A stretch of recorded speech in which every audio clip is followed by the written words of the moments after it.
Hi praise lord. దేవుని పరిశుద్ధ నామానికి స్తోత్రం కలుగును గాక. ఈరోజు దేవుని వాగ్దానము కీర్తనల గ్రంథము 63వ అధ్యాయము 5వ వచనం చూద్దామా. నా నోరు నిన్ను గూర్చి గానము చేయుచున్నది. హల్లెలూయా. ఇక్కడ కీర్తనకారుడైన దావీదు అంటున్నాడు ఏంటంటే, ప్రభువా నా నోరు నిన్ను గూర్చి ఉత్సాహగానము చేయుచుంది.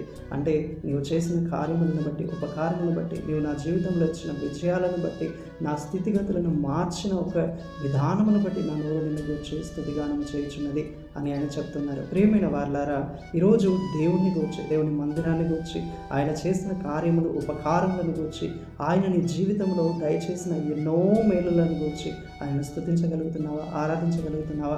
ఘనపరచగలుగుతున్నావా? మన నోటిని అబద్ధములాడటం కాక, వ్యర్థమైన మాటలు మాట్లాడడానికి కాక, ఇతరుల జీవితాల్లో కీడును, నష్టాన్ని, ఇతరులను హర్ట్ చేసే విధంగా మాట్లాడడానికి కాక, దేవుణ్ణి స్తుతించి ఆరాధించి ఆయనను ఘనపరచడానికి మనం దాన్ని ఉపయోగించినప్పుడు మన జీవితంలో మనం వర్ధిల్లుతాం, మన పరిస్థితులు మారుతాయి. కీర్తనకారుడైన దావీదు దేవుణ్ణి స్తుతించి ఆయన ఎదుట సరిగా జీవించడం ద్వారా ఆయన గొర్రెల కాపరి అయినప్పటికీ ఇశ్రాయేలు 12 గోత్రముల మీద రాజుగా దేవుడు అతన్ని హెచ్చించాడు.